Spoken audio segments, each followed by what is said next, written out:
Now, more troubles for poor Meghan. My goodness, I can't believe you, Colin. Now, the Sussexes have copped it from comedian Colin Jost on Saturday Night Live. Colin has humiliated Meghan Markle on Saturday Night Live, and the reaction was instantaneous. Live on national television, he decided to drop a savage roast on Meghan Markle, and the internet hasn't stopped buzzing since. No filters, no holds barred, right in front of millions watching SNL's Weekend Update. Let's not applaud yet. For years, Meghan's public persona was carefully constructed. The Duchess turned Hollywood icon. Oh my god, you guys, a woman fighting the odds with royal backing, global fame, and massive brand deals. Oh my god, guys, it's so hard. But this carefully polished image took a serious hit real fast, and everybody's been taking a dig at her. Now, the Sussexes have copped it from comedian Colin Jost on Saturday Night Live. He's joked that one of the conditions of Trump's new trade deal with the UK is that Harry and Meghan have to go back. It's pretty cruel, Kinsey. This time it's Colin who tore into her latest media moves, exposing the cracks in her royal comeback and the exhausting narrative she keeps recycling. This wasn't just comedy, it's public humiliation on live TV. President Trump also announced a new trade deal with the UK that will reopen British markets for American companies. All that Britain demands in return is that we keep these two. It's no secret that Colin has made Meghan Markle a recurring punchline. And when SNL targets you more than once, it's not just comedy anymore, it's a cultural commentary. And this time, the punch hit harder than ever. Because what Colin said wasn't just a joke, it was a projection of how the public, especially in the US, is starting to feel about Meghan's relentless self-promotion, brand launches, and curated female empowerment messaging that doesn't stick. It's not empowering anymore, it's exhausting, and I just want to crawl into a hole and stop yapping about this girl. You know what? Colin gave voice to that frustration with a smirk and a microphone. This jab wasn't out of nowhere. It's part of a larger pattern because Meghan's image has been quietly crumbling bit by bit under the weight of her own contradictions. For somebody who claimed to step back for privacy, Meghan's built an empire based on nonstop exposure. Archetypes, Netflix, Oprah. And now Jam Jar's a lifestyle blog and a cooking show that feels more like a Pinterest board than a real career reset. Yeah, super private there, Megskis. It's so funny, too, that you keep saying Meghan Markle, you know I'm Sussex now. You have kids, and you go, no, I share my name with my children. Yes. And that feels so, I didn't know how meaningful it would be to me, but it just means so much to go, this is our family name. And SNL, as it's done for decades, saw right through the fluff. Colin just stripped away the glamour from Meghan's carefully curated stories and got real for a second. Behind every carefully scripted podcast and every empowered recipe reel is the same tired narrative. Oh my god, you guys, look at how hard my life is. Well, here's the thing about Americans. They love a comeback, but only when it feels authentic. Or it's a Disney movie. And Meghan's rebrand, it doesn't fit either one of those boxes. Instead of showing growth or evolution like a Pokemon, she's just rewrapping the same story in different packaging. That's why Colin's roast landed so perfectly, because it tapped into what people are already thinking but not always saying out loud. Like, Die Hard is a Christmas movie. I'll fight you in the comments. People don't want it. They've realized that the person that they liked in the beginning, except for you, because you saw it immediately, didn't really exist. Colin's been mocking Meghan for monetizing royal trauma as well, for painting herself as a selfless hero, while cashing, massive checks, and for launching projects that are more about her than the causes she claims to champion in the first place. His jokes strip away the glossy finish and ask what a lot of people are quietly wondering. If it's all about making the world better and about friendship and the beauty of relationships, why the hell does it always circle back to Meghan? I loved my time with Meghan. I'm also like, let her promote her show. I'm here to talk about running. Yes. You know, when comedy starts aligning with public opinion, that's when you know somebody's image problem is bigger than just bad PR. It's cultural fatigue. Colin's sarcasm doesn't just mock Meghan, it cuts through the branding. He's exposing what feels increasingly performative. A duchess who left the palace to find peace, only to chase fame with even more intensity. Seriously, she's like a little tiny ankle-biting dog chasing a car tire. She's the woman who wanted her privacy and wanted her voice heard, but now she just won't shut up even when there's nothing new to say. It's like old reruns of the Brady Bunch at this point. It's always Meghan, Meghan, Meghan. I don't know what I'm doing yet. My business hasn't gotten traction yet. No one's picked up my book proposal yet. Yes. I haven't found my soulmate yet. Everything is yet. The power of yet. The power of yet. These jokes are doing more than entertaining people. They're underlying the growing chasm between Meghan's message and, the reality the rest of us live in. Between the perfectly curated press releases, staged photo ops, and carefully worded mission statements, there's a glaring disconnect that even comedy writers can't help but spotlight. What's being said to the public?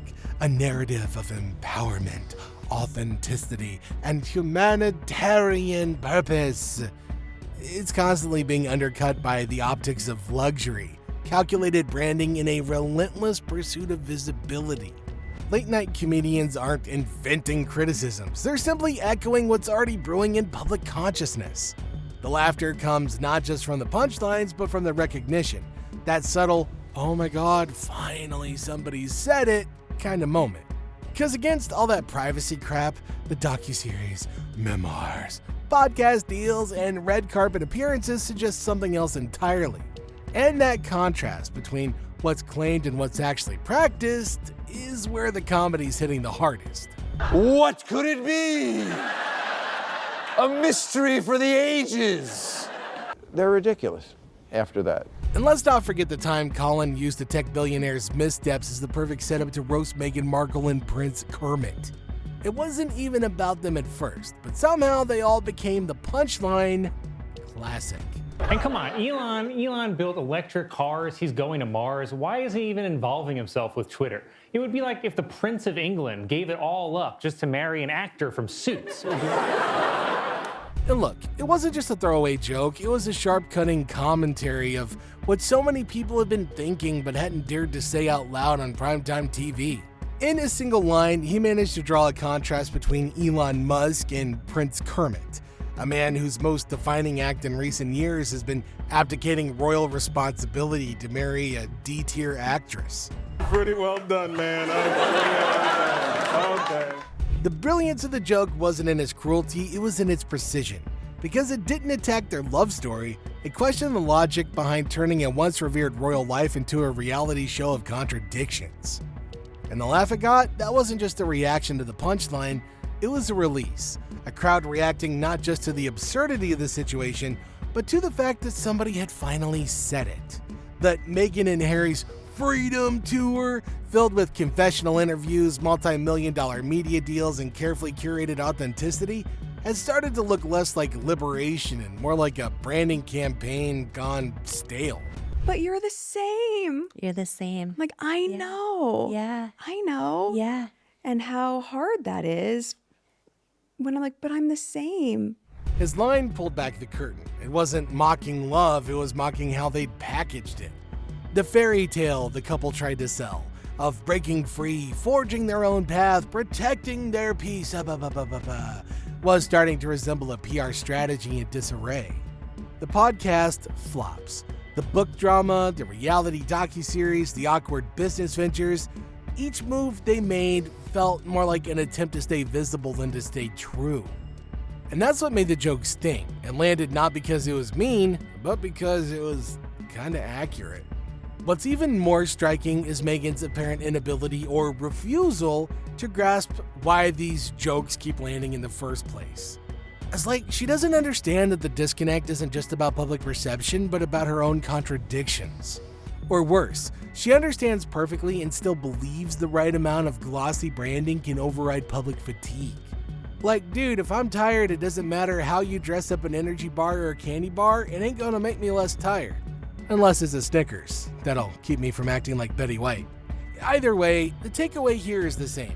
While the world's laughing at the absurdity, she's still playing a role that nobody's buying, except maybe herself. It would have been so much more interesting to me if it was flipped around, where Meghan's TV show was about the build of a podcast.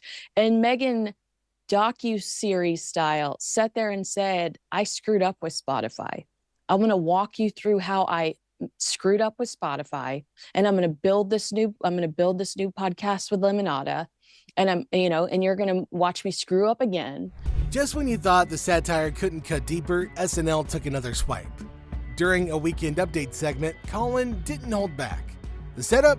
A tongue-in-cheek announcement about a Suits sequel. But the punchline? Let's just say it hit far beyond late-night laughs. It will focus on Meghan Markle's character's struggle to balance her legal career while also caring for an unemployed immigrant. That line might have gotten a laugh in the studio, but what made it land was the truth behind the humor. He wasn't just riffing on tabloid gossip, he was tapping into the public's growing skepticism of Meghan and Harry's post-royal narrative. The joke cleverly blurred fiction and reality. Meghan's Suits character, a capable lawyer, now weighed down not by legal battles but by a husband whose relevance fades with each failed project. Calling Harry an unemployed immigrant wasn't just a punchline, it was a brutal reframing. A prince who left the palace for California, only to become a meme in the media. Fair or not, it echoed a deeper question. Has Harry found purpose, or is he just riding out the perks of Meghan's spotlight in his royal past? Well, he does have a purpose, and that's to sell royal secrets to the world in the name of his memoir. Cause, when identity, duty, and direction fall apart, there's always profit in rewriting the past for primetime consumption. When Spare was released in 2023, Harry said that there was more to the story. It could have been 2 books, put it that way, and the hard bit was taking things out, Harry had claimed, and recently, after the security case verdict, he hinted that the sequel to Spare might be on the way. I would not have taken this far if I didn't have compelling evidence of facts that reveal why the decision was made. And that's what makes the jab hit even harder. It's not coming out of nowhere, as part of a long-running pattern. From the very beginning, SNL has treated the Sussexes saga not as a fairy tale, but as a running joke, one that's only gotten more layered as time goes on. Even back during their wedding, SNL wasn't pulling punches. Long before the podcast flops and media backlash, it was already calling out the absurdity of the narrative. This throwaway line, dropped during coverage of their royal nuptials, was one of the earliest and sharpest digs. It needed no elaborate setup, just a deadpan delivery that said everything. Earlier today, Suits actress Meghan Markle married some unemployed dude who still lives with his grandma. It's one of those lines that feels like a throwaway laugh until the sting sets in. The brilliance of the joke lies in how it flips the narrative. Meghan didn't marry into royalty. The punchline framed it as Harry marrying up, a guy with no job, no direction, and a Netflix freeload riding the coattails of someone with actual credits. The still lives with his grandma bit, a perfectly delivered jab, not just at his royal ties, but at his stunted independence. It took 6 seconds to shatter the fairy tale. And more than comedy, it was a cultural gut check. A mainstream moment where someone finally said what a lot of people were thinking. Maybe Harry wasn't the catch. Maybe this wasn't a love story for the ages. Maybe it was just a well-produced pivot out of palace life and into public relevance. And that's the thing about great comedy. It doesn't explain, it exposes. It skips the discourse and delivers one sharp punchline that cracks the whole image wide open. And that's what Colin did, again and again. Through sly jabs and deadpan lines, he's not just mocking a couple, he's holding up a mirror, not to royalty, but to us, to show how far the narrative has shifted. What started as a royal rebellion now feels like a rebrand without a clear direction. The outsider's image is worn thin, and the truth teller's reputation is tangled in PR strategy and selective storytelling. Their every move, once praised, is now met with skepticism. The sincerity, once assumed, now feels staged. And the backlash? It's not just from royal loyalists, it's from everyday people tired of seeing the same story in different packaging. Now that Britain clearly doesn't want them back and the US seems to be growing tired of them, maybe it's time for her to find a new place to go. You know, someplace where they haven't worn out their welcome. A group of geneticists have announced plans to bring back the dodo and reintroduce it to Africa. And if you ask me, I can think of at least one dodo I'd like to reintroduce to Africa. At its core, audiences aren't rejecting Meghan and Harry for leaving the monarchy, they're rejecting the contradictions. You can't denounce the spotlight while chasing content deals. You can't preach authenticity while treating every public moment like a campaign. And you can't play victims of media scrutiny while chasing magazine covers and red carpets.